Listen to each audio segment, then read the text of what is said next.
Avropada boşanmanın sayına görə Azərbaycan 3-cü yerdədir.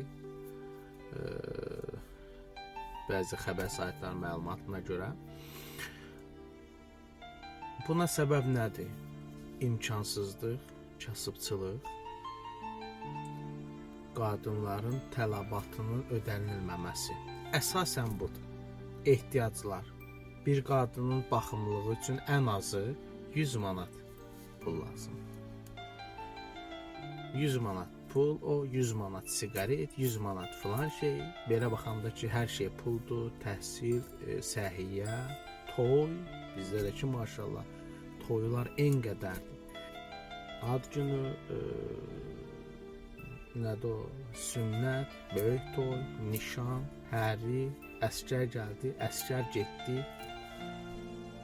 Hamısı puldur. Ona görə də ailəni dolandırmaq çətindir və əsasən qadınlar bu ipi qırır və keçir, aliment ver.